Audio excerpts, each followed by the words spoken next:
massimo nelle loro case e poi prendere quello che serve e riuscire, perché qui la zona è ancora molto pericolosa. Tra l'altro queste giornate di pioggia diventa ancora tutto più allarmante anche per i vigili. È impressionante perché questa è una casa che è in fase di ristrutturazione, una casa nuova, una casa che dovrà essere evidentemente lasciata, abbandonata, perché da qui in poi c'è il pericolo della frana. E poi guardate qui di fronte un pastificio con un mulino inaugurato appena 3 mesi fa, costretto a interrompere la produzione, costretto a fermarsi, costretto a spostare altrove ovviamente tutto il prodotto. Guardate, è nuovissimo il pastificio qui a Niscemi, nella zona rossa. Questo è un pastificio nuovissimo. Che non sappiamo come finirà, perché già hanno avuto delle grosse perdite, perché giorni di chiusura significa incasso zero e significa non sapere come ripartire e se sarà possibile ripartire. Questa porta era sempre aperta, no? Sì, questa porta si apriva e si chiudeva. Sindaco, una settimana da questa frana, insomma, è cambiata la vita di questo paese. Sì, confermo, è cambiata la vita di tutta la città, è cambiata la vita di tanti nuclei familiari che nel giro di pochi minuti hanno perso tutto. Lei ha davanti questa mappa, tutti stanno camminando a Niscemi con questa mappa che ha questa linea, questa fascia di sicurezza, che questa è segnata nella sua mappa in arancione, in altre mappe è segnata in verde, in altre mappe è segnata in bianco, che significa 150 metri di distanza da questa linea, diciamo, rossa, che è appunto la frana, l'ultima frana che ha coinvolto Niscemi. In mezzo ci sono un sacco di abitazioni, case, aziende. Adesso che si fa? Il tema è appunto lavorare per step, come peraltro ha chiesto anche il Presidente Meloni, e individuare la tempistica. Certamente quelle case sul ciglio del fronte di frana cadranno. Questa stessa area deve essere valutata e poi decisa se confermarla o ridurla, e quindi con tutta una serie di dati a seguito di una serie di approfondimenti con il monitoraggio satellitare, il radar, i sopralluoghi sul luogo, l'attesa, passate queste giornate anche di pioggia, che la stessa frana si assesti o che si fermi, perché ad oggi il dato che abbiamo è che comunque qualche movimento c'è, ce lo dobbiamo fare certificare dalle equip tecniche chiaramente. E poi la valutazione è immediatamente sviluppare le idee di sostegno, certamente l'idea di un piano casa che avevo detto, ma questo deve essere condiviso, deve passare alle forze politico-sociali della nostra comunità. Delle scelte devono essere fatte nelle prossime settimane. Senta, è possibile che nessuno sapesse niente di quello che stava accadendo? Anche perché c'è stata la stessa frana, diciamo, in un'altra zona. Ma guardi, io in questa fase non voglio scendere nelle politiche, polemiche, poi ci sono dinamiche politiche. Io mi sto occupando innanzitutto dei miei concittadini. Mi preoccupo certamente e lo dimostreremo, faccio il sindaco da tempo e quindi sono pienamente impegnato in tutti i fronti. La frana era conosciuta da relazioni certificate in atti degli organi preposti, le note che noi abbiamo fatto nel passato, gli interventi che abbiamo richiesto, le comunicazioni sulle SP10, SP12, quindi il tema è, vedremo che cosa. Questo è il momento però di assistere alla gente che ha perso la casa. Chi doveva dire, per esempio, a chi ha ristrutturato le case, che ha fatto nuovi insediamenti, si è rimodernato l'azienda, che questa zona, diciamo, era a rischio? Ma guardate, questo è un tema che ho già sviluppato. Il quartiere, le immagini che noi notoriamente vediamo in tutto il mondo ormai, il quartiere che investito dalla frana è un quartiere storico, è là da 200 anni. Le uniche attività consentite dal regolamento edilizio è la semplice, come dire, ristrutturazione normale, non ci sono case abusive. Quindi 100 anni fa chi lo doveva dire? 200 anni fa chi lo doveva dire? Non ci sono immobili costruiti dopo il 97, per esempio. Quindi questo è un falso problema, a mio avviso. Il problema del rischio idrogeologico c'era chiaramente il carico urbanistico. Con la mia amministrazione, peraltro, si vede anche dalle immagini, alcune immagini, avendo contezza anche della circostanza che c'era il tema delle infiltrazioni dell'acqua, perché si parla di acqua, eccetera, eccetera, abbiamo realizzato la rete idrica nuova dopo 50 anni. L'abbiamo fatto noi perché c'è un'immagine con un tubo blu nuovo che avevamo messo un anno fa.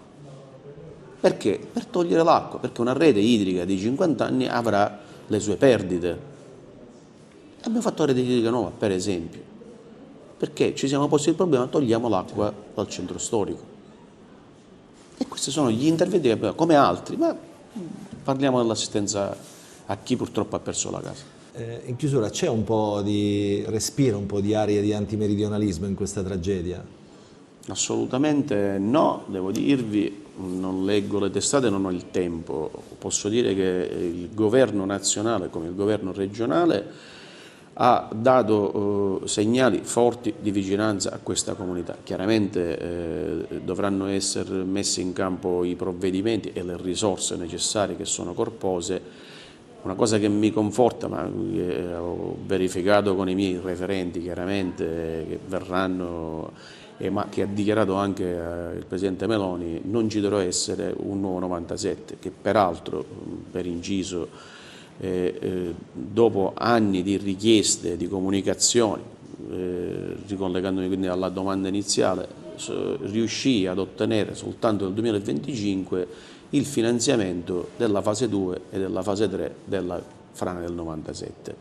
Per darle un tema, queste risorse erano anche le risorse da riconoscere a coloro i quali in quell'occasione avevano perso la casa, dopo 27 anni. Quindi immaginate un po', non ci deve essere un nuovo 97.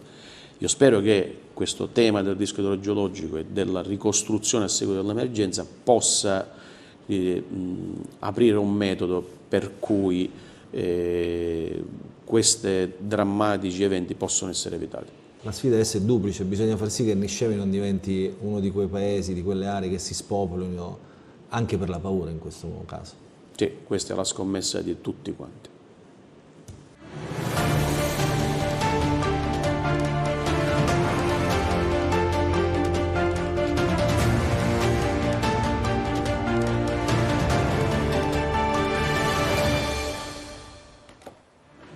Allora, buon pomeriggio in questo orario in via del tutto eccezionale, oggi in diretta subito dopo la diretta del racconto della partita del Catania, diretta stadio.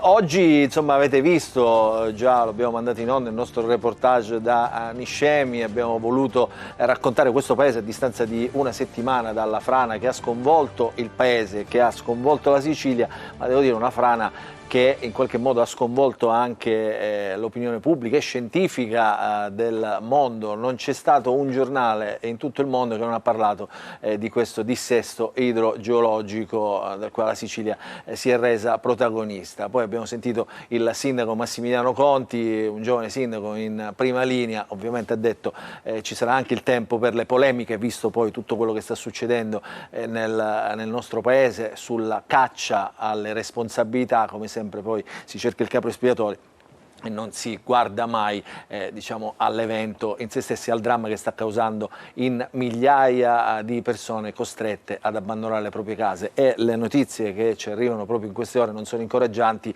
la frana sta continuando a camminare, oggi sono cadute altre case che erano proprio sull'orlo del baratro. Di questo ovviamente parleremo anche in apertura del nostro punto di oggi con gli ospiti. Saluto l'onorevole Raffaele Stancanelli, europarlamentare del gruppo The Patriot della Lega, saluto il nostro Antonio Condorelli, saluto la senatrice Daphne Musolino. Oggi parleremo però anche di un tema molto importante, un tema che sta sconvolgendo soprattutto i centri delle grandi città, la violenza minorile, le devianze minorile, la criminalità soprattutto minorile, le baby gang. Oggi c'è un termine, cercheremo di capire anche come si può esplicitare diciamo, nella nostra cultura cultura, imaranza è un termine che ci arriva, diciamo, dal nord Italia. Però restiamo sulla frana prima di andare in pubblicità. Stancanelli, lei ha visto insomma queste immagini, abbiamo detto immagini che hanno girato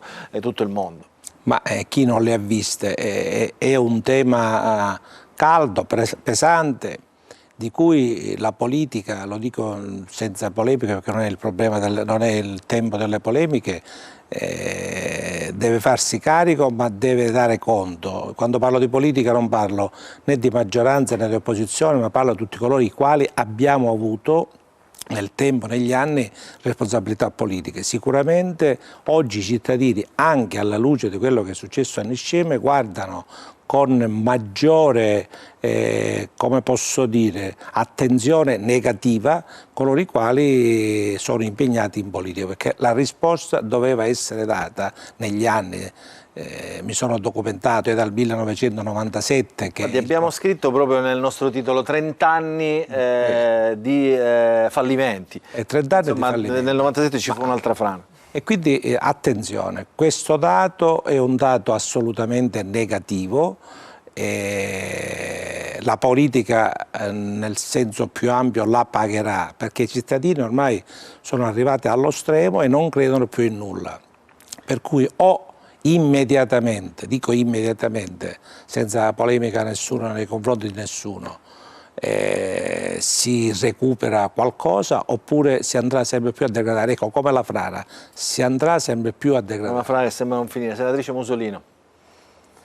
Forse questa frana di Niscemi simboleggia proprio anche la frana della politica e delle istituzioni che non si prendono cura del loro territorio, abbandonano a se stessi i cittadini, poi fanno un gioco di rimpallo di responsabilità e di competenze come ha fatto purtroppo il ministro Musumeci, già presidente della regione siciliana fino al 2022, in carica quando arrivò il rapporto sulla pericolosità della situazione a Niscemi, che evidentemente lui ha sottovalutato o del tutto ignorato, e poi quando succedono i fatti come quelli che sono successi a Niscemi, quando un fronte franoso di 4 km divora una città e la fa tracimare e il direttore della protezione civile nazionale, l'ingegnere siciliano, dice la collina franerà sulla piana di Gela, questo è l'esito insomma prevedibile, non trova di meglio da dire che la responsabilità è del comune che non avrebbe dato le allerte. Cosa che poi insomma, si dimostreranno con i fatti, ma minacciare una indagine amministrativa per dimostrare di non essere colpevole di nulla significa che il focus dell'attenzione è stato messo sul punto sbagliato. Poi, come diceva l'onorevole Stancanelli, la politica deve dare le risposte, le deve dare subito, con senso di responsabilità e in maniera soprattutto concreta. Adesso poi come dire, si replicano le reazioni di tutte le parti politiche, ma anche dei tecnici, geologi che hanno spiegato cosa si sarebbe dovuto fare.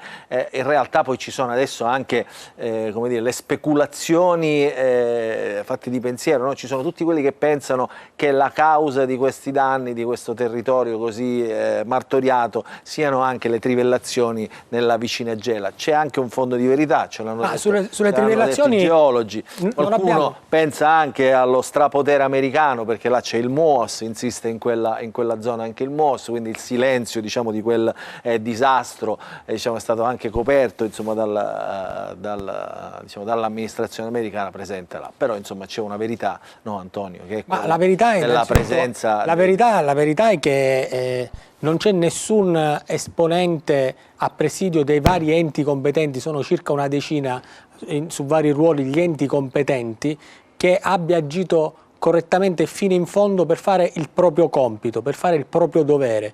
Cioè evitare che questo accadesse. Siccome ci sono varie competenze, ci sono autorità, ci sono regioni, ci sono protezione civile, c'è il comune che ha fatto le segnalazioni e certo io non ho dubbi su questo, il comune ha fatto segnalazioni, ci sono le relazioni dei sopralluoghi che sono avvenute con le foto di quello che stava accadendo, ma davanti a quello che stava accadendo nessuno è intervenuto. Noi parliamo di Niscemi come simbolo di una illegalità delle procedure e di una normalità del vivere in un modo che in altre parti del mondo è inconcepibile. Guardate che ieri è stato, dico la cosa più banale, che forse non è tanto banale, perché è una delle cause riconosciute. Ieri è stato diffuso un comunicato stampa da una delle varie autorità che diceva a Niscemi sia da questo momento vietato scaricare nel sottosuolo. Sto dicendo una cosa che può sembrare banale, quasi tutta la Sicilia riversa i reflui nel sottosuolo. La linea di distacco della frana è caratterizzata da delle strisce di colore più scuro che sono il risultato dello scarico nel sottosuolo, perché lì non ci sono canali di gronda, non ci sono canali di smaltimento dei reflui, ma questi canali di smaltimento dei reflui non ci sono nell'80% della provincia di Catania, non ci sono nelle coste, non ci sono ad Aci Trezza, dove c'è un appalto che dura da 30 anni. Questa è la minore cosa, cioè il dissesto idrogeologico è la normalità di vivere in una casa sul ciglio di un burrone, dove c'era stato un collasso, senza fognature, senza canali di gronda, senza fare progetti, senza investire i soldi del PNRR, impiegando oltre 10 anni per un appalto. Ecco, questa normalità nella quale la Sicilia è abituata a vivere è follia e i risultati sono questi. Beh, in effetti, insomma, queste immagini fanno davvero ancora molta impressione e la frana continua a camminare. Vedremo, ovviamente vi terremo aggiornati anche nel corso delle nostre trasmissioni con i nostri approfondimenti. Oggi abbiamo voluto dedicare così una fotografia a Niscemi proprio per sentire il respiro di questo territorio subito dopo la frana. Adesso noi ci fermiamo però per la pubblicità, perché subito dopo rientreremo in diretta con un argomento che veramente sta terrorizzando tutte le persone per bene nelle grandi città. Baby gang, maranza, violenza, bande criminali, posteggiatori abusivi, insomma c'è di tutto in queste città, c'è una mancanza di sicurezza che molto spesso gli amministratori dicono è solo una percezione, ma in realtà è solo così. Vi faccio vedere poi tante cose subito dopo la pubblicità. Rientriamo in diretta. Allora, vi ho detto, adesso apriamo una pagina, diciamo, che io giudico un racconto fastidioso di quello che sta avvenendo, anzi veramente è più che fastidioso, davvero deprecabile. Cioè, io non trovo termini per descrivere quello che sta accadendo nelle grandi città. C'è una mancanza di sicurezza dilagante. Guarda Antonio Condorelli, con il quale abbiamo raccontato tante volte questo argomento.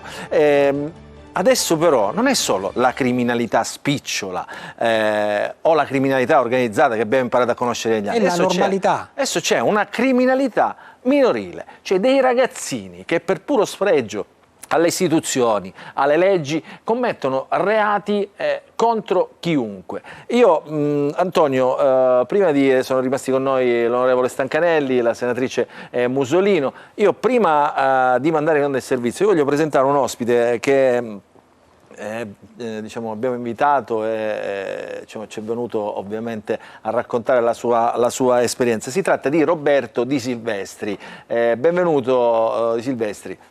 Buonasera a tutti. Eccolo qua, benvenuto. Chi è Roberto Di Silvestri? Roberto Di Silvestri è il papà di un ragazzino di appena 14 anni, picchiato a sangue a Piazza Stesicoro. Per chi non è di Catania, Piazza Stesicoro è in pieno centro città, nel centro storico della città, una zona frequentata da famiglie, bambini, dove passa la festa di Sant'Agata, dove c'è il Palazzo della Borsa, la Camera di Commercio, una zona frequentata 24 ore su 24 da tutti. È una zona che deve essere più che sicura. E invece Di Silvestri, guardi questo servizio e poi parliamo noi.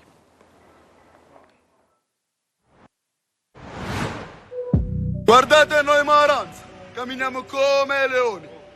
Giovani rumorosi che ostentano atteggiamenti spavaldi e ineducati, un gergo triviale e un abbigliamento vistoso. Sono i maranza che dalla periferia cittadina invadono rigorosamente in gruppo strade e piazze del centro. Se vuoi litigare scendi con me, ti faccio vedere cosa ti ha fatto. Io ti ho chiesto scusa perché ti sono passato davanti. Sono una persona normale. Rapinano coetanei, li prendono a botte e spintoni, deturpano monumenti e danneggiano auto parcheggiate. Si distinguono per la giovanissima età, ma ancora di più per un codice estetico praticamente uniforme, tute firmate, vistose collane d'oro e gli immancabili piumini neri e cappuccio sulla testa. Quelle chiamate finora baby gang si sono evolute, sono uscite allo scoperto con la fierezza di un atteggiamento spavaldo e un linguaggio volgare intercalato da bro e fra. supporto. Prego per mio fratello che non escano le prove, o perlomeno... Amano la musica neomelodica, ma ancora di più il rap e il trap. Canna di frode, le vista le fuso, vuole fare la gattina. Protagonisti sempre su TikTok, dove amano postare le loro bravate. È consuetudine individuarli anche a Catania. Qui nella centrale piazza Stesicoro si è consumata una violenta aggressione. Un ragazzino di soli 14 anni è stato puntato da un gruppetto di giovani che lo ha preso a pugni, devastandogli l'occhio destro. E i suoi coetanei oggi vivono nella paura. Tu hai paura? Non si può dire di no. È un po' così, a uscire di casa sì, un po' di paura ne abbiamo. Si fa il possibile per evitare certe situazioni. Ma ti è capitato mai finora? No, ancora non mi è mai capitato e speriamo mai. Cosa fate per essere più sicuri? Uscite in gruppo? Sì, usciamo con più persone, ecco. Ma diciamo mi sono guardato in giro, ho visto comunque se fossimo da soli o se c'era gente vicino a me che poteva magari darmi una mano o vie di fuga, perché non si può mai sapere chi è davanti. Non è capitato che vi abbiano insultato, seguito? Sì, oggi è successo una volta. Sì, ma secondo me allora, dipende anche come ti atteggi con certa gente, neanche cosa ha fatto lui per farsi aggredire dalla gente. Poi, quindi se l'è cercata secondo te? Se l'è cercata, ovviamente è sbagliato fare delle robe del genere, però non penso che la gente faccia certe cose senza un apparente motivo. Qualcun altro non sembra spaventato, basta uscire in gruppo ed evitare luoghi poco frequentati. Hai paura? No, io sono tranquillo, sinceramente non ho nessuna preoccupazione. Più che altro perché se ci assaltano in 20 con coltelli, tirapugni e io sono solo, è normale che qualcosa poi me la faccio. Più che altro preoccupati no, avere paura no, però stiamo attenti. Non mi posso difendere perché sono tanti, non mi difendo. Non è piacevole ritrovarsi in queste situazioni, quindi magari ogni tanto si evita di venire, però si fa. Si è giovani. Eh sì, quindi diciamo non ci limitiamo e speriamo di non imbatterci mai in queste situazioni spiacevoli. La polizia è aumentata in questo periodo, dopo l'avvenimento che è successo a Piazza Stesicoro del ragazzo picchiato, e anche così io mi sento un po' più sicuro, cioè al massimo corro.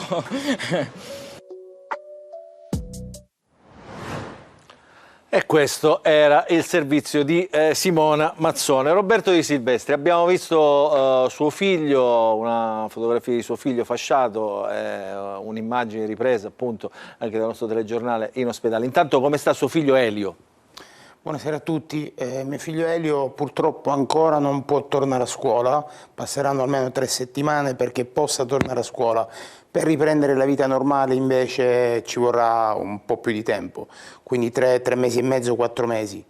Se tutto dovesse andare bene, perché c'è ancora il rischio grosso che possa perdere la vista, visto che c'è stato un disallineamento della retina con diversi buchi poi all'interno della retina, che è stata completamente ricostruita e rimessa in orbita, quindi è tutta un'incognita prima di 3 mesi e mezzo. A me ribolle il sangue nelle vene sentire dei ragazzi ancora oggi dire qualcosa è successo, qualcosa avrà fatto. Mio figlio sì, ha fatto qualcosa, è uscito per mangiare un panino con il suo amico, un ragazzo ancora più per bene di lui, se si possa definire così, perché mio figlio odia, aborra profondamente la violenza, non sa cosa significhi la violenza, è uno sportivo, esce di rado, era la sua terza uscita, immaginate, oltre dovuto al fatto della giovane età, anche per il fatto perché è uno sportivo agonista e quindi la domenica spesso le partite e via dicendo, ed è stato pestato solo per il mero piacere di fare il filmato e poi metterlo su TikTok dalle fidanzatine di questi Maranza, adesso si definiscono così. Si sa chi erano Di Silvestri? Si sono stati identificati? Allora, la polizia della squadra mobile con a capo il dottore Fattori hanno già identificato tutti, mio figlio ha fatto il riconoscimento di tutti coloro che ricordava, loro hanno già identificato tutti perché c'erano delle telecamere. Non riesco a capire come sia possibile che ancora queste persone possono essere in circolazione. Sono italiani o sono stranieri? Allora, che io sappia, 4 sono tunisini di seconda generazione, quindi italiani, ma con i classici Maranza che sono, insomma... Che lei sappia, avevano un tirapugni, cioè erano armati di qualcosa? O sono stati... Assolutamente sì, stava arrivando al punto, quindi nonostante la violenza, perdonatemi, inaudita e gratuita, si sono accaniti, uno di loro in particolare si è accanito con un tirapugni che poi ha mostrato fiero nelle foto che ha postato sui social o prima o dopo l'aggressione, ma comunque le foto sui social erano datate della stessa sera che è successo a mio figlio, con un tirapugni.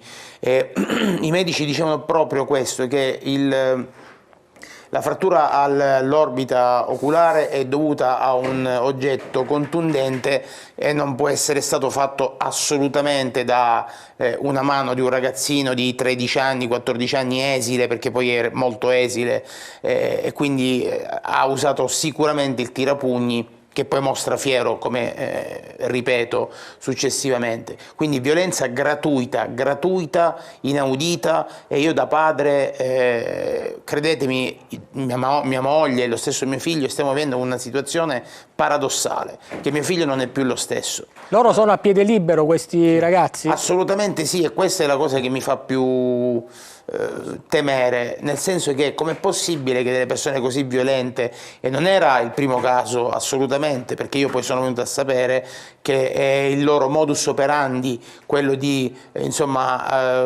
richiamare dei ragazzini che sono lì, passeggiano per i fatti loro, dei ragazzini per bene, perché poi mio figlio si vede che è un ragazzo per bene. Io, se si può dire, lo definisco un fessacchiotto, ma in maniera ovviamente affettuosa del termine, non lo è, ma in maniera affettuosa del termine, perché si vede che è un bravo ragazzo, si vede in faccia, si vede da come si veste, si vede da come cammina, e quindi loro vanno alla ricerca proprio di queste persone per dimostrare alle fidanzatine o magari al compagno di essere forti, e quanto più ferite, quanto più male infliggono alla povera vittima, al povero innocente caduto nella loro rete, e quanto più sono contenti e orgogliosi, tanto da poi mostrare il filmato su TikTok. Ecco. Senta, Di Silvestri, lei, intanto io lo voglio dire anche per chi ci sta seguendo, per i nostri telespettatori, noi abbiamo seguito ovviamente tutta questa vicenda, devo dire, le faccio i complimenti, lei ha tenuto un comportamento esemplare, cioè si è subito affidato alle istituzioni, nell'immediato, attraverso i social, ha fatto appello, diciamo, anche alla gente comune, ad aiutare, a metterli in allerta, perché appunto suo figlio era stato aggredito proprio da questo gruppo, e poi attende ovviamente la giustizia, che sarà lentissima, ma siamo certi arriverà. Quindi intanto complimenti, però è chiaro che lei ha avuto la voglia di anche farsi giustizia da sé, no? Nego che la voglia, perché poi alla fin fine siamo, tra virgolette, tutti animali, poi noi esseri umani ci differenziamo perché poi a un certo punto usiamo la logica, e la mia logica è stata proprio quella: se io dovessi far quello che non sono abituato a fare Allora, Di Silvestri, un attimo, c'è un problema col suo microfono, si sente un fruscio, le cambiamo il microfono, i nostri tecnici le cambiano subito il microfono e poi le ridò la parola. C'era Antonio che voleva dire una cosa, sì, poi Stancanelli che ha fatto anche il sindaco a Catania. Noi siamo cresciuti a Catania, è risaputo, c'è sempre stato l'episodio del fermo, c'è stato l'episodio di quella che noi chiamiamo tumbulata, noi qua siamo davanti a un fenomeno diverso. Scusa Antonio, ti faccio un inciso. Oggi è 31 gennaio, il 31 gennaio di 2 anni fa c'è stata la violenza della tredicenne alla Villa Bellini. Lo stupro alla Villa Bellini. Della Villa Bellini, lo stupro alla Villa Bellini. Ora noi siamo coinvolti un gruppetto minorenni e maggiorenni, tutti egiziani. Tutti egiziani. Ora siamo davanti a noi a una nuova fattispecie. La fattispecie è questa, che si esce fuori di casa armati. Il tirapugni è un'arma. Allora, quando già un ragazzo minorenne esce in questo modo, non sta andando a fare una passeggiata o a mangiare un gelato, sta andando in giro per affermare la propria identità, e la propria identità non corrisponde a dei canoni di legalità o di normalità, ma corrisponde a ciò che è la proiezione dei vari modelli ai quali loro fanno esempio, e sono modelli criminali. Ora c'è un altro problema, che dopo quello che loro hanno fatto, questi criminali hanno acquisito prestigio, hanno affermato la loro identità e per questo sono rispettati, perché loro sono quello. Vedi cosa gli hanno fatto a quello, anche se sono scorretti 5 contro 1, 4 contro 1, ma quello l'hanno ridotto in pessime condizioni. Ora chi è che si avvicina più a questi ragazzi? L'assenza dello Stato e l'assenza di regole idonee a gestire queste situazioni conferiscono a queste persone prestigio. È un circolo vizioso. Se lo Stato, la magistratura, l'insieme delle regole non è in grado di scalfire questo meccanismo, continueranno questi comportamenti, perché semplicemente servono per affermare nella collettività la loro importanza. Oggi c'è stata l'inaugurazione dell'anno giudiziario Stancanelli, adesso le do la parola. I giudici hanno parlato di un fenomeno allarmante che è questo della violenza minorile, un fenomeno addirittura lo definiscono da Guinness. Stancanelli. Ma io innanzitutto rinnovo, già l'ho fatto al papà e quindi anche alla mamma, la solidarietà tutta per quello che è successo a Elio.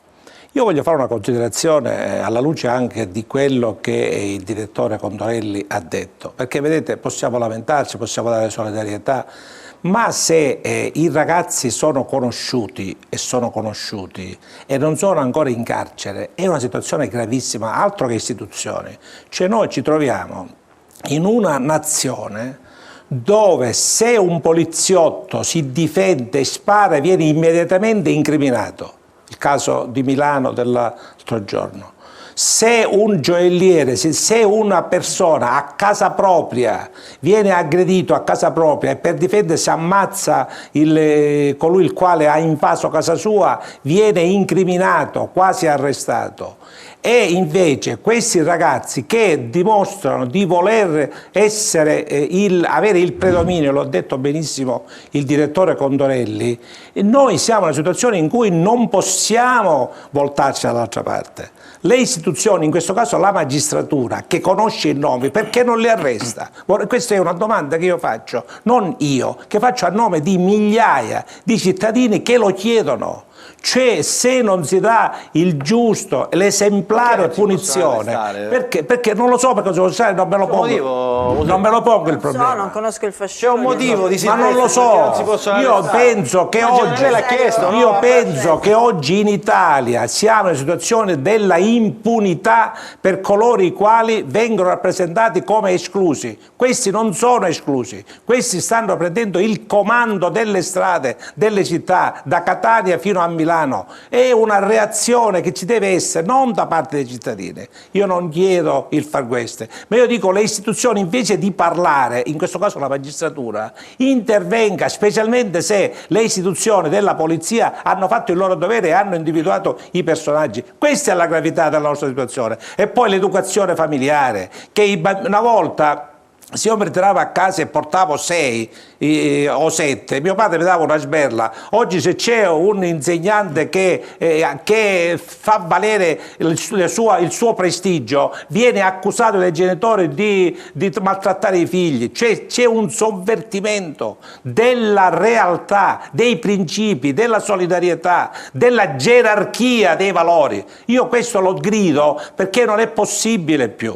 Se questa cosa è successa a Elio, è successa tante volte e al volte le persone non parlano per paura che poi nel loro quartiere viene detto hai parlato, sei diventato una spia. Cioè per me è un grido di dolore nel momento in cui le nostre società si stanno trasformando in queste e le istituzioni, e quando parlo di istituzioni in questo caso parlo di coloro i quali hanno il dovere di emettere i provvedimenti necessari, non si muovono. Ecco, questa è la realtà della nostra età. Silvestri, che cosa le hanno detto? Perché non li hanno arrestati? Allora, tornando al discorso di prima, se posso rispondere alla domanda che mi ha fatto prima, quindi io non ho reagito per come l'istinto mi avrebbe detto di fare, solo perché sono padre di famiglia, sono una persona per bene e ho voluto dare il giusto insegnamento a mio figlio. Quindi esistono le istituzioni, servono a questo, utilizziamole. La polizia devo dire che ha fatto un gran lavoro, nel senso che ha lavorato per la Befana, il giorno della Befana, domeniche, sabati e via dicendo. Così come, se mi consentite, volevo fare un ringraziamento particolare all'assessore capo della municipalità Carmelo Coppolino, che è venuto in ospedale a trovare mio figlio portando lui la calza per il giorno della Befana insieme alla polizia locale. Insomma, un gesto che mio figlio ha apprezzato allora, tantissimo. In studio si sente male, chiedo alla regia di alzare un po' anche il volume ovviamente di Silvestri in studio. Dicevo, apprezzato tantissimo mio figlio, perché non si è sentito più solo o solo con mamma e papà, ma ha visto che intorno a lui c'erano anche le istituzioni. Adesso, come diceva giustamente l'onorevole, è un discorso di magistratura. Allora la mia domanda è, e la rivolgo a voi in studio, è una sola. Ma com'è possibile che i tempi siano così tanto cambiati? Ma non parliamo di 100 anni fa, parliamo anche di 30, 25-30 anni fa. Com'è possibile che i tempi siano così cambiati, che questi giovani di oggi non abbiano valori, eppure la legge è rimasta uguale a 100 anni fa? Deve adeguarsi ai tempi attuali, non può essere che il minorenne non può essere condannato, il minorenne deve essere condannato, perché se commette un reato e poi scappa, il minorenne sa che sta commettendo un reato, quindi perché non può essere punito nel modo giusto? Questa è la mia domanda. Senatrice Musolino. Tra l'altro in un periodo in cui si sta discutendo, lo ricordo, il nuovo pacchetto sicurezza, che è appunto una delle accuse che le opposizioni hanno mosso anche al governo Meloni, perché da questo governo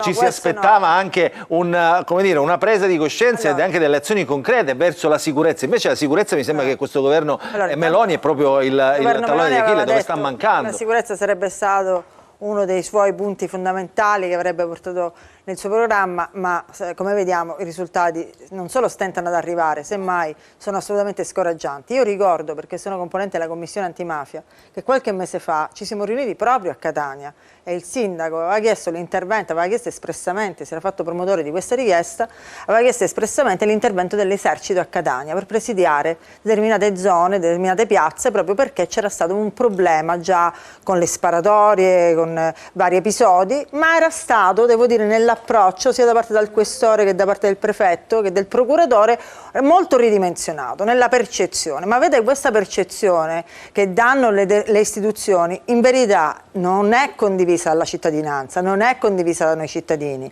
La percezione è che invece la violenza ci sia, scorra liberamente nelle vie della città e che ci sia una sostanziale impunità. Non mancano i reati, anche quell'effetto del decreto sicurezza che è stato varato qualche mese fa, che sono aumentate le fattispecie, sono aumentate le pene. Però le prefetture dicono il contrario. Lo so, le prefetture dicono il contrario, ma i fatti i reati predatori non è e vero. Ovviamente i sindaci anche il ministro Piantedosi è venuto in aula, di percezione anche il ministro Piantedosi è venuto in aula a raccontarci non più tardi della settimana scorsa che i reati di questo genere, quindi da violenza, da aggressione, sarebbero in diminuzione. In verità non è così e lo vediamo dai fatti, non soltanto a Catania, anche a Palermo per stare nella nostra Sicilia, ma anche a Milano.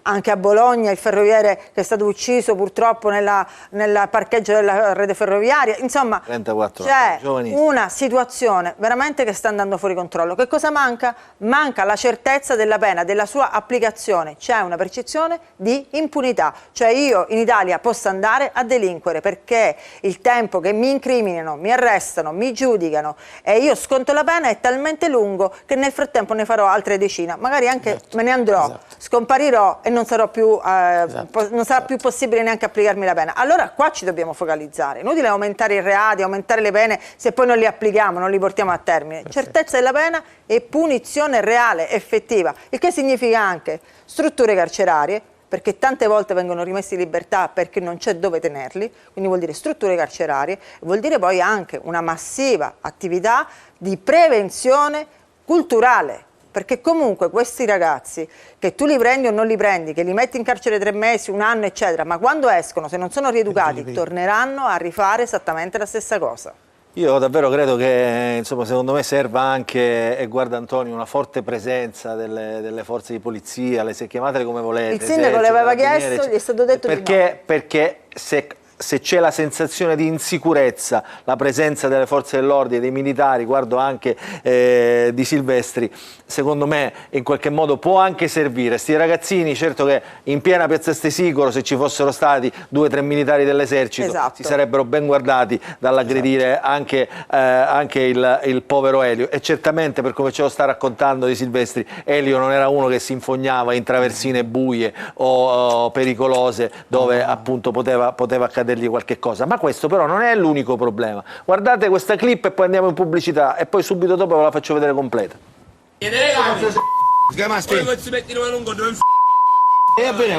Registriamo tutto cose. Rientriamo in diretta, il dibattito si anima ovviamente anche fuori diciamo dalla diretta, in studio, perché il tema è veramente accalora, come dire, indigna, fa arrabbiare. Qui con noi c'è il signor Roberto Di Silvestri, che è il papà di Elio, aggredito a Piazza Stesicoro, un ragazzino di 14 anni aggredito a Piazza Stesicoro, ancora è a casa, ha rischiato di perdere l'occhio. Lo recupera, no? Di Silvestri, ci dia almeno questa buona notizia. Speriamo direttore, mi scusi, non è ancora fuori pericolo, bisogna attendere i tempi necessari per poter aumentare la percentuale di guarigione, che non sarà mai più al 100%. Per farle un esempio classico, mio figlio non potrà più andare sott'acqua per tutta la vita, non potrà più tuffarsi da uno scoglio o da una barca per tutta la vita.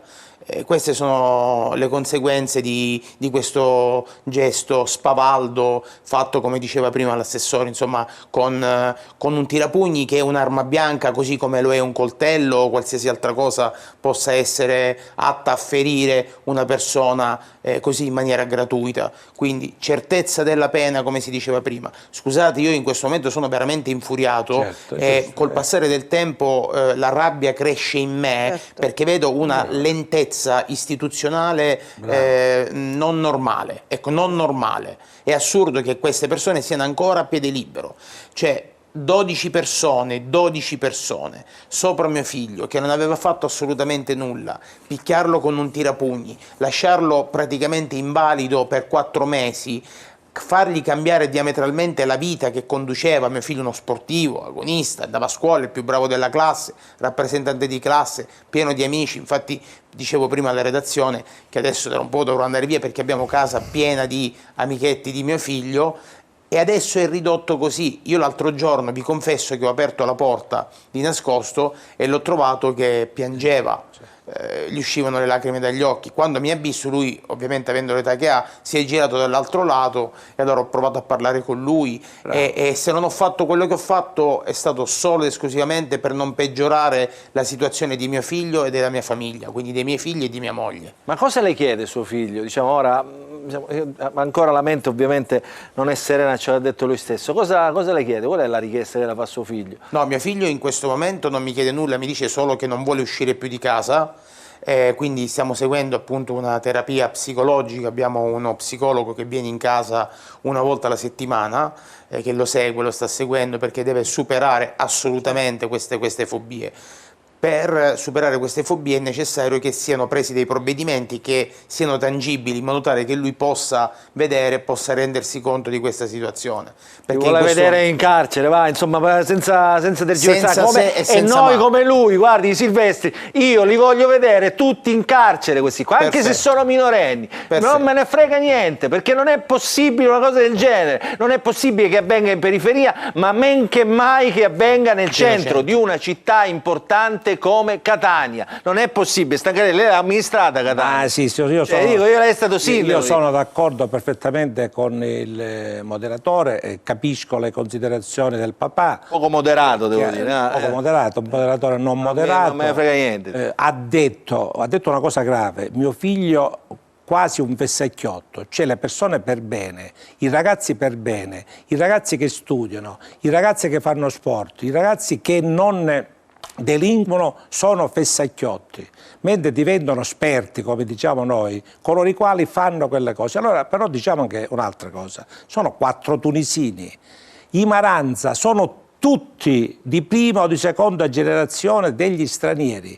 Siccome se parliamo degli stranieri veniamo considerati razzisti, io non mi preoccupo. Erano insieme, erano 12, cioè tra questi 4 questo è grave, questo è gravissimo. Cioè noi abbiamo impedito con questa clemenza culturale di far capire che chi viene qui è ben accolto se rispetta le nostre leggi, perché poi diventa un contagio, poi diventano anche i nostri, dicono è che ci superano gli altri e fanno di peggio. Esatto. Cioè ci rendiamo conto di come abbiamo trasformato questa nostra società italiana con l'accusa di essere razzisti se chiediamo soltanto il rispetto delle nostre regole. Questa è la realtà dell'Italia. Ma il problema... questa è la realtà dell'Italia, caro direttore. Il problema forse è anche capire quali siano queste regole da rispettare, perché se le regole ci sono, no, dico nel senso dell'affermazione della giustizia, come dice bene questo padre, come stiamo dicendo noi, queste persone perché non sono in carcere? Ci pensiamo noi a una... evidentemente per via delle regole che ci sono in Italia. Allora c'è un problema serio, pensiamo noi a questo ragazzino che fra 2 anni, fra 3 anni magari si fidanza, magari starà meglio e va a fare una passeggiata in Vietnam e si trova davanti le stesse persone che lo hanno massacrato. Cioè, ma questa cosa paradossalmente potrebbe accadere anche fra 3 mesi. Cioè, sono perfettamente se lui fra 3 mesi esce di casa e si trova davanti questi qua che sono a Piazza Europa, a San Giovanni Licuti dove ci sono le spedizioni punitive in continuazione, oppure se li trova in un'altra zona di Catania, perché noi non stiamo parlando di Librino, cioè noi stiamo parlando della piazza simbolo di Catania insieme a Piazza Duomo, cioè Piazza Stesicoro è il cuore di Catania. Allora, il problema qual è? Per essere tranquillo il cuore di Catania è necessaria la presenza dell'esercito? Sì. Siamo arrivati a questo punto. Qua stiamo parlando di piazza di Catania, ma io ricordo a tutti, ai miei ospiti, a me stesso, ai telespettatori, che questo è un caso comune a tutte le grandi città, da Milano a Palermo, perché raccontiamo, ed è da mesi ormai che raccontiamo, che anche Palermo è una città ormai in mano alla... Ho i dati su Palermo. Alla criminalità. Ho dei dati su Palermo che devono fare riflettere. Sapete quanti sono nell'ultimo anno i ragazzi che sono stati segnalati ai servizi sociali?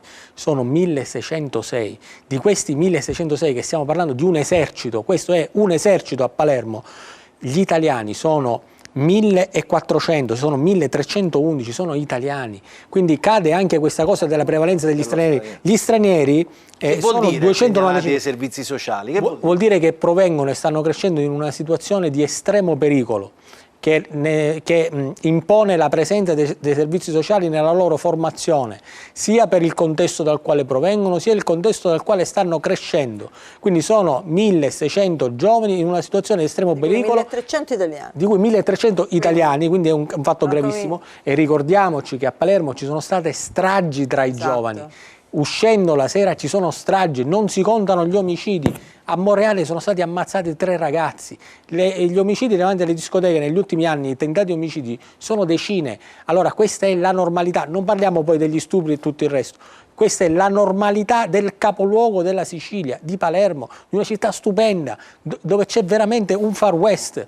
È una città pericolosissima e qui è purtroppo la densità criminale, a differenza di Milano, perché a Milano c'è una prevalenza dei reati commessi da stranieri, però qui la prevalenza comprende anche quelli commessi dagli italiani, cioè ci sono omicidi, allora tutto questo genera una spirale rispetto alla quale l'inattività degli sistemi che vengono posti in essere, per esempio il reato, 10 secondi, parliamo del reato. Quando viene inasprita una pena, tu stai dando un mezzo per intervenire dopo che succede il fatto. Quando tu metti la camionetta della polizia, tu stai cercando di evitare che possa accadere quel fatto, ma tutta la prevenzione che passa dalle scuole, che passa dal disegnare, dal dare un'identità a questi giovani, che non sia quella che viene dettata dai social network o dalle canzoni di Nico Pagani. Però questo è un percorso culturale un po' più ampio, eccetera. Adesso c'è da dare una risposta immediata, no? Senatrice Mussolini. Immediata la deve dare il governo aumentando la presenza delle forze dell'ordine del governo, territorio. Sono stato calmo, ma questa è la colpa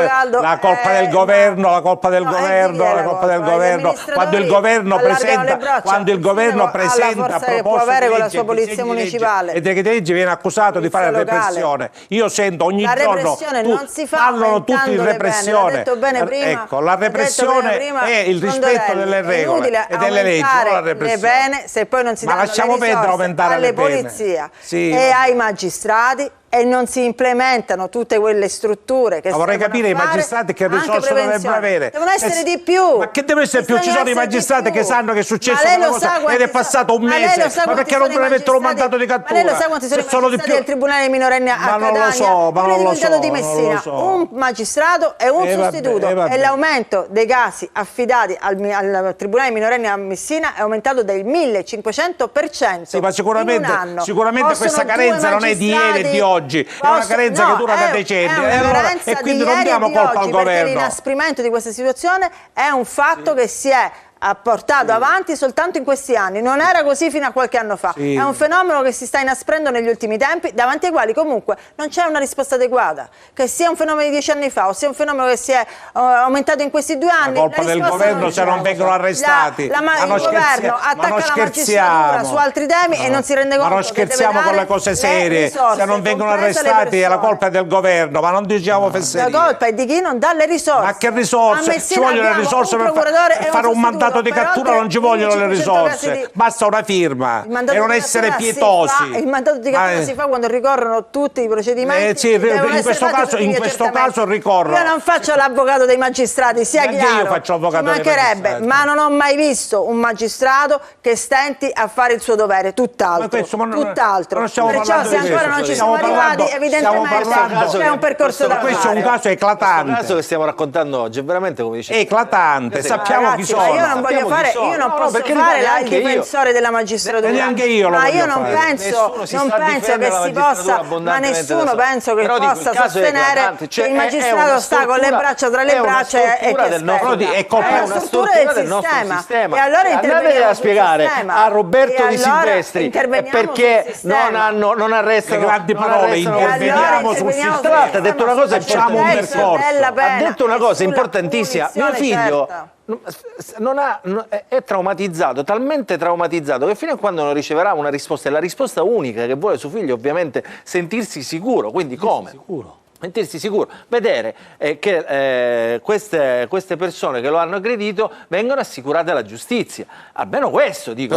Io dico, perdonatemi, minimo, scusi, prego. Se mi posso permettere, io sono in questo caso d'accordo con l'onorevole Stancanelli, perché non è colpa dello Stato, adesso parliamo chiaramente, cioè mettere una firma per un mandato di cattura non penso ci voglia, o i giudici sono pochi, no, non è così che funziona, nel senso è passato un mese, ora io capisco che il problema non tocca tutti come possa toccare me e mia moglie, però guardate che per noi è una sofferenza non indifferente dire ma come mai tutto questo tempo per far giustizia, ecco, io la dico in maniera semplice. Scusi, volevo dire una cosa con assoluta calma.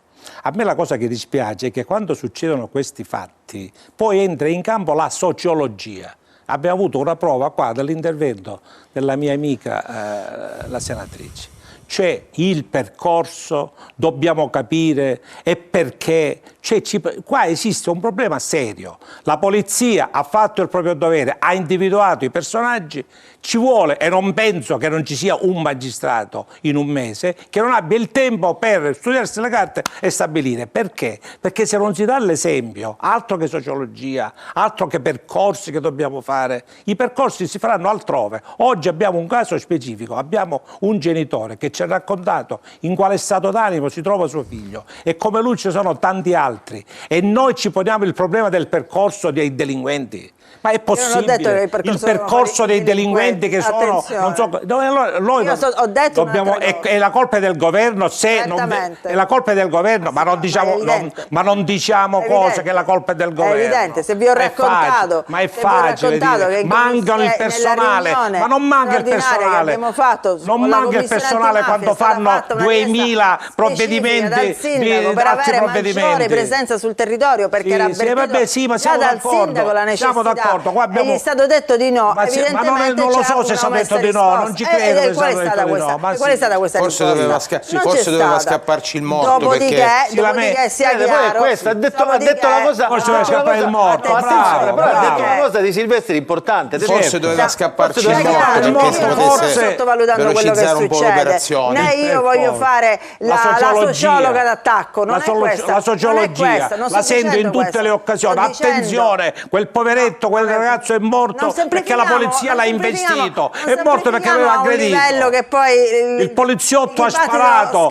L'altro aveva la pistola, ma era una persona scarica. Quello doveva andare, ce l'hai scarica. Vabbè, allora facciamo la fiera del luogo comune, che vogliamo dire? Scusate, non è questo il punto. Purtroppo la situazione non cambia neanche se ci scappa il morto. Appunto. Bravo. Vediamo cos'è accaduto a Ognina. A Monreale. È stata esatto, a Palermo. Il ristoratore. Allora, erano state fatte promesse, annunci, c'è sempre un vertice in prefettura, c'è sempre, non si nega a nessuno, un vertice in prefettura. Vertice in prefettura, chiediamo ai militari, comitato, l'ordine di sicurezza, faremo, diremo. Allora, non cambia sostanzialmente nulla. Fino a quando non cambieranno questo modo di agire e fino a quando purtroppo in questo caso è la magistratura anche responsabile, perché anche se dovesse trattarsi di tempi tecnici, i tempi in questa vicenda hanno un ruolo importante. Quindi fino a quando non cambia tutto questo insieme di cose... Qui la polizia, le forze dell'ordine hanno fatto il loro dovere. Hanno fatto il loro dovere. Si ci ha detto che sono stati tutti cosa stiamo aspettando? E non lo so. Siamo in attesa di devono fare un percorso per individuare qual è la psiche di quei delinquenti. Se noi siamo in attesa di un processo è un conto.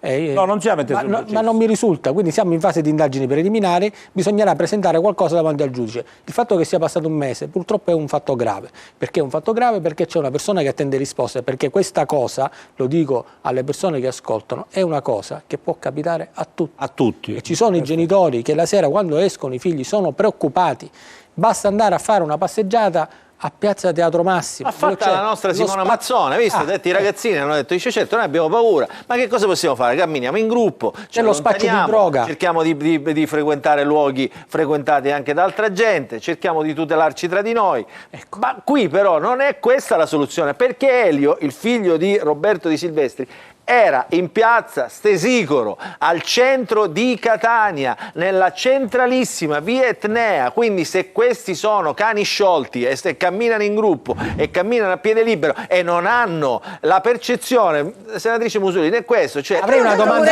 bisogna superare l'idea, esatto, e che finiscono questo l'ho detto pure io, con le pene esemplari, della pena, con le pene della paura anche delle forze dell'ordine. La pena dipende sempre da lì. Non hanno paura neanche delle forze dell'ordine perché sanno che gli passa liscia. Esatto. Quindi le forze dell'ordine li arrestano, dopo 30 secondi sono fuori.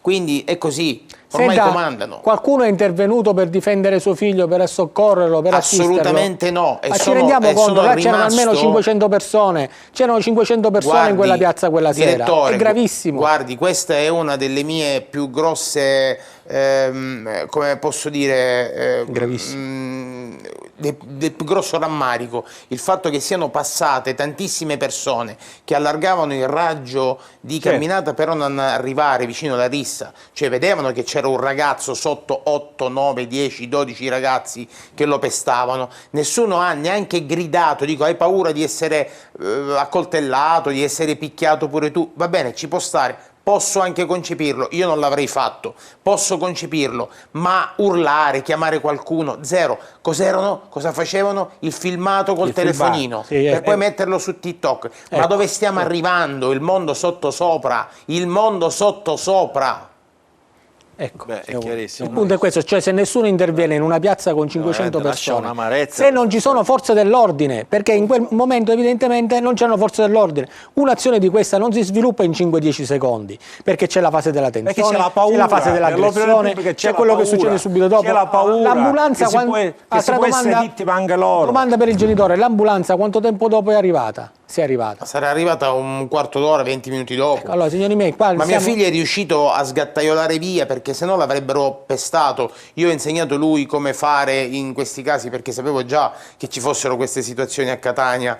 Non pensavo che fossero così frequenti e così gravi, però sapevo, era la sua terza uscita, ho detto cerca di non cadere mai a terra se dovesse succedere una cosa del genere, scappa il prima possibile ed entra nel primo locale che ti ritrovi. E lui è riuscito ad entrare nel famoso tipo fast food che c'è in piazza Stesicoro, e la guardia giurata ha dato lui aiuto, quindi ha chiamato i soccorsi, la polizia, l'ambulanza, che poi è arrivata e ha fatto quello che ci rendiamo conto di dove si è sviluppata questa scena, no? Cioè, che miriade di persone c'erano lì di sabato alle 8, no? Di Silvestri? 8:10, sì. Alle 8:10. E i militari dove erano? Qualcuno ha aperto, qualcuno aveva chiuso, quindi insomma siamo nel pieno centro della serata. Evidentemente si è concluso anche... I militari non c'erano evidentemente perché sennò sarebbero intervenuti. L'operazione Strade Sicura deve essersi conclusa, perché io me li ricordo quelli che passeggiavano. E poi la pattuglia c'è sempre a piazza Stesicoro. Allora il problema è che veramente siamo davanti a una roulette russa che può capitare a chiunque e il problema non è solo quello che accade in quel momento. Possiamo essere così fatalisti, però c'è uno Stato di diritto, uno Stato che si proclama uno Stato occidentale, uno Stato diciamo culturalmente elevato, con le leggi certe e con le pene certe, non può certamente cadere nel fatalismo, no, senatrice? Certamente. Allora uno Stato così fa sentire la sua presenza sul territorio, fa sentire la sua presenza nelle istituzioni, fa sentire la sua presenza anche applicando le pene con la pena certa. Le pene le applica la magistratura. Ma la magistratura non fa parte dello Stato? Le pene le irroga la magistratura e le pene, la certezza dipende...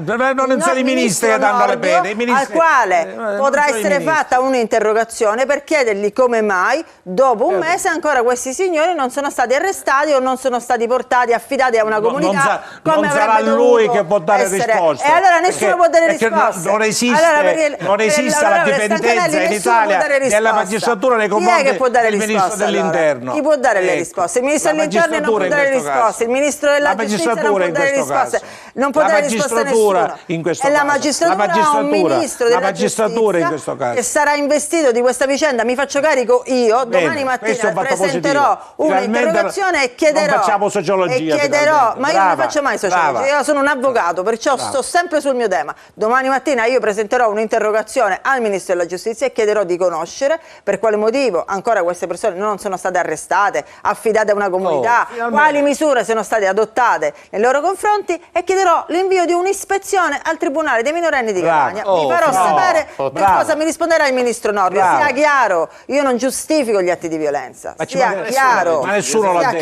pena certa e applicazione immediata. Nessuno ti ha attribuito che giustifichi. Non volevo che si fosse creata. Tu giustifichi il sistema. No, io non giustifico il sistema. Tutti questi pietosi. Io non giustifico il governo. Per me la grande responsabilità ce l'ha il governo. E di opposizione, qui te la capisco, ma è fuori tema. Allora vi leggo un messaggio del nostro telespettatore prima di salutare Di Silvestri. Prevenzione e educazione sì, ma non può essere un alibi per non punire, giustamente, va fatto contemporaneamente. Dice in medicina se c'è un malato si interviene subito, per il sano invece si fa la prevenzione. Bravo. Esatto. E così deve essere, quindi non possono camminare diciamo su due binari separati. È quello che cercavo di dire prima. Bisogna ripensare prevenzione un augurio. Allora grazie Roberto Di Silvestri. Un augurio per voi. Auguri a Elio. Auguri ad Elio. Buona serata. Almeno un'interrogazione al ministro. Assolutamente. Grazie. Vorrei fare un augurio a questo genitore straordinario. L'augurio è quello di poter fare con suo figlio presto una passeggiata in via Etnea, in qualunque altro luogo che ritenga, a testa alta, sentendosi sicuro e coccolato dalle istituzioni, dagli amici, perché devono andare a testa alta le persone per bene. I delinquenti ci auguriamo che vengano assicurati alla giustizia. Grazie direttore. Prego. Grazie. Il mio impegno, presenterò l'interrogazione e il mio impegno è, se insomma, mi darete modo, di venire a casa a portarla ad Elio e a spiegargli che lo Stato esiste, è presente e fa il suo dovere. Forza mi auguro Elio. Così di rincuorarlo anche, che le istituzioni ci sono e sono al suo fianco. Con immenso piacere, grazie a tutti voi, grazie per avermi dato spazio. Grazie Roberto Di Silvestri. Dopo la pubblicità un altro fenomeno di quelli, i parcheggiatori abusivi, violenti, che hanno ucciso anche a Catania. Dopo la pubblicità. Rientriamo in diretta. Antonio Condorelli, secondo me dobbiamo registrare il fuori onda, perché c'è un'altra trasmissione parallela, perché fuori onda è un'altra trasmissione, diciamo ai nostri telespettatori. Allora, dicevo prima di andare in pubblicità, c'è un altro fenomeno, diciamo, che in qualche modo è legatissimo alla sicurezza, sul quale la Polizia di Stato di Catania sta lavorando e ha anche messo in moto un protocollo, diciamo, di persecuzione di questi reati unico in Italia. È il fenomeno dei parcheggiatori abusivi. I parcheggiatori abusivi, ecco, guardo il nostro Antonio Condorelli, i parcheggiatori abusivi sono tante volte.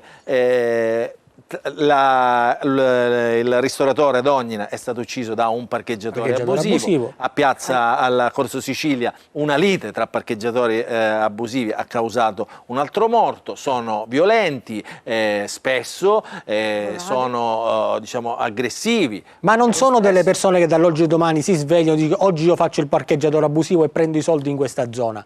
Sono organizzati, sono frutto del controllo della criminalità organizzata, sono lì perché possono stare lì e incassano soldoni. Guardate che fissate un parcheggiatore abusivo per un'ora, vedrete avvicinarsi uno scooter con 2 persone a bordo che prenderanno i soldi. Di solito sono alcolizzati, sono persone con precedenti, sono anche persone mezze che hanno qualche problema diciamo di comprensione. Ecco, allora tutte queste persone fanno parte di una rete, c'è una rete che frutta soldoni. Allora, guarda questo servizio realizzato da Simona Mazzone proprio sui parcheggiatori abusivi.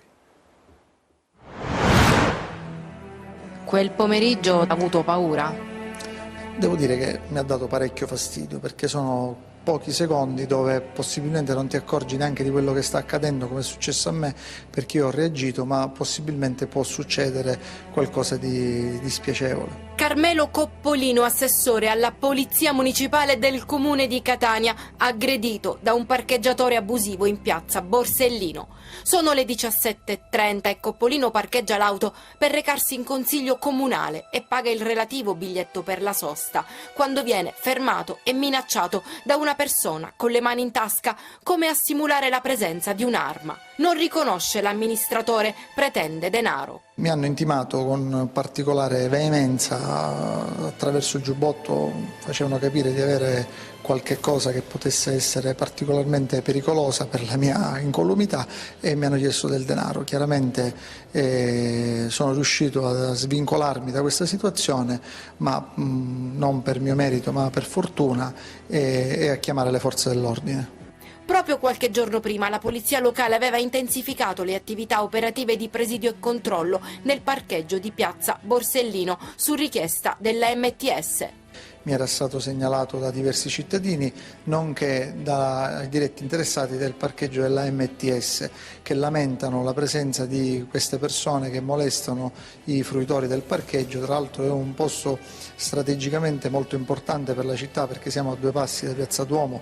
Tra l'altro abbiamo liberato quell'area dal capolinea degli autobus per farla diventare un parcheggio con la sosta con gli stalli blu, e ho potuto constatare con mano, ma non avevo assolutamente benché minimo dubbio, che ci sono questi personaggi che chiedono il denaro in maniera assolutamente insistente, con metodi assolutamente poco ortodossi. E nemmeno la divisa li scoraggia. Ecco cosa accadeva lo scorso ottobre.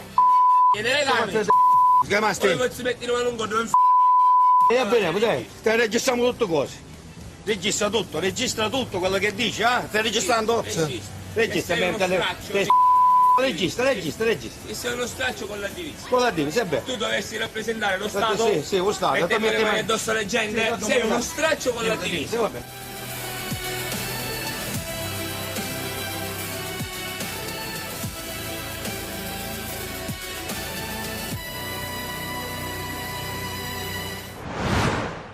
Questa è Catania, chiedo alla regia, chiedo alla nostra Simona se ci fa vedere anche una notizia che è proprio fresca di oggi, ha pubblicato anche il sito Sicilia Web, vediamo uno screenshot, eccolo qua, ai domiciliari, ma fa il parcheggiatore in piazza Borsellino. Ecco. Questa è la fotografia. E non è che ce n'è uno a piazza Borsellino, ce n'è uno ogni 10 macchine, perché ogni macchina a 2 euro ogni mezz'ora fa 20, 40, 50 euro l'ora. ogni 10-20 macchine. Cioè quello che avete sentito intervistato, scusate, non l'ho detto, è ovviamente l'assessore, l'ha detto Simone nel servizio, è l'assessore alla polizia municipale. Carmelo Coppolino, che mai si sarebbe potuto immaginare di essere aggredito lui stesso da un parcheggiatore abusivo, però ovviamente non aveva simboli distintivi, non aveva la macchina del comune, quindi insomma era un cittadino qualunque, quindi così come può capitare a qualunque cittadino. Immaginate succedesse a una donna, ora non per dire, dico, diciamo, in questo caso ci si sente probabilmente meno pronti ad affrontare anche queste situazioni, una famiglia con bambini, non lo so, immaginate tutte le situazioni possibili e immaginabili. Questi sono sempre lì. Ma sotto il commissariato di polizia... Non so se a Messina succede la stessa cosa, sicuramente a Palermo succede la stessa cosa. Dico, è un problema delle grandi città. A Messina avevamo... Sotto il commissariato di polizia nella zona Acquicella ci sono i bambini posteggiatori abusivi, quando c'è la fiera dei morti. Sono bambini figli di pregiudicati che normalmente lì amministrano e gestiscono il traffico delle auto ed è sotto il commissariato che si trova a zona Acquicella. Questa è la normalità di Catania, dove tu anche sulle strisce blu, guardate che ci sono in centro a Catania, potete andarci tranquillamente, i posteggiatori abusivi che vi assicurano che non verrà fatta la multa della striscia blu se pagherete loro. Questa cosa accade a Catania e accade anche a Palermo. Non credeteci, perché... No, è la realtà, non credete ai parcheggiatori. Non credete ai parcheggiatori, la multa ve la fanno se non pagate la striscia blu e purtroppo, se pagate i parcheggiatori. Però c'è questa applicazione che si chiama U-Poll, scaricatela, potete segnalare, questo ce lo segnalano sempre le forze dell'ordine, anzi di incoraggiare all'utilizzo di questa applicazione che si chiama U-Poll, potete scaricarla sui vostri telefonini, magari se vedete qualcosa la segnalate alle forze dell'ordine che intervengono e ovviamente vanno a verificare la segnalazione. Senatrice Musolino. A Messina, per rispondere alla sua domanda di prima, a Messina avevamo dei fenomeni di posteggiatori abusivi, all'epoca ero l'assessore alla polizia municipale con delega anche alla sicurezza urbana, abbiamo debellato il fenomeno, abbiamo applicato il DASPO, una serie di arresti e di provvedimenti e devo dire che da lì in poi il fenomeno non si è più ripresentato, forse può essere episodico in questi momenti, non so, ma non mi risultano emergenze come quelle che succedono a Catania o a Palermo. Evidentemente c'è sempre un problema di presenza di forze dell'ordine, di presidi costanti, perché pure io ho parcheggiato in quel parcheggio proprio quando sono venuto a Catania per l'audizione della commissione antimafia, pure a me è stato chiesto di pagare dal parcheggiatore abusivo nonostante io avessi fatto il ticket alla macchinetta. È uscito un signore da un negozio, una pescheria, e mi ha detto in catanese: lei a questo non gli deve dare niente. Io niente gli ho dato e me ne sono andata, però certo sono stata fortunata perché nel momento dell'approccio è venuto in soccorso un cittadino. No, gli avrebbe dato insomma l'euro, 2 euro. No, probabilmente no, perché io raramente cedo, quindi sono un tipo abbastanza deciso, però chiaramente io non posso sapere se poi quello non mi avrebbe strattonato, non mi avrebbe buttato a terra, non mi avrebbe aggredito, non lo posso sapere, o poi magari avrei ceduto comunque alla richiesta, avrei detto pur, perché ovviamente poi il bene della vita è superiore. E c'erano poi un po' più avanti gli operatori del parcheggio ai quali molti cittadini si sono avvicinati e hanno segnalato la presenza di questo parcheggiatore che si è dileguato nell'immediatezza per tornare poco dopo. Che cosa voglio dire? Anche stavolta, anche per questi casi, ci vuole una presenza costante, un presidio fisso sul territorio, perché la pattuglia che va e che viene, arriva alle 11 e se ne va a mezzogiorno, 2 giorni sì e 5 no, è un fenomeno che ormai è diffuso, è diventato evidentemente capillare sulla città. O ci mettiamo in testa che la città va difesa e protetta con le forze dell'ordine, oppure il fenomeno continuerà a dilagare, perché il cittadino si sente da solo, si sente abbandonato, si sente impaurito, è più debole, non ce la può fare da solo. Ma poi pensate la sera tardi, una donna da sola, una nonna con un bambino, con un nipotino, come si può mettere a traccheggiare con il parcheggiatore abusivo o a mandare la segnalazione sull'app che poi quello dice che stai facendo, stai mandando la segnalazione? Ci vuole la presenza delle forze dell'ordine. Stavolta non posso che essere d'accordo con la senatrice. Ha detto delle cose sensate e quando, ha detto anche prima. E quando anche un avversario politico dice cose sensate non ci può essere d'accordo. Questo fa parte della mia cultura istituzionale. Ma quando lei ha fatto il sindaco di Catania, io stavo dicendo questo, io ho fatto il sindaco di Catania. Non è facile farlo, non è facile in una città che ha questi problemi. Però ero accusato di essere troppo rigoroso, lei lo ricorda, è rigido il sindaco, è troppo rigido. Lo ricordo, pure io me lo ricordo. Quindi non vorrei aggiungere altro, voglio dire che anche questo problema è il frutto di un'educazione che a poco, la chiamiamo educazione, è andata a scendere e non c'è più il rispetto delle autorità, del genitore, dell'insegnante, del preside, perché si è convinti che si è liberi. Si è parlato troppo di libertà, io sono per la libertà, ma non per la licenza, si è parlato troppo di libertà e quindi tutti siamo convinti che possiamo fare tutto. Il ragazzo che può offendere l'insegnante, lo studente che può offendere, che viene offeso se l'insegnante o il professore lo rimprovera, i genitori che vanno a protestare perché il figlio è stato rimproverato. Questo fa parte di una cultura nazionale, purtroppo, che parla solo di diritti e non parla più di doveri. Quindi io non voglio assolvere i possetti, ci mancherebbe altro, però voglio sempre inquadrare questa discesa della civiltà in un quadro più generale che ha fatto perdere il principio di autorità e di autorevolezza, e questo è importante. Ecco, allora quasi che ci vogliono i percorsi educativi, perché io quando sento percorso sento diavoli, quando sento percorso vuol dire nulla, ma in questo caso è necessario, ma dobbiamo dare forza agli insegnanti, ai professori, e quando il ministro della pubblica istruzione viene deriso ogni giorno perché chiede che in aula ci sia disciplina e viene deriso anche dalle siete d'accordo per esempio con questa misura del metal detector? No, sul metal detector non, perché secondo me sposta il problema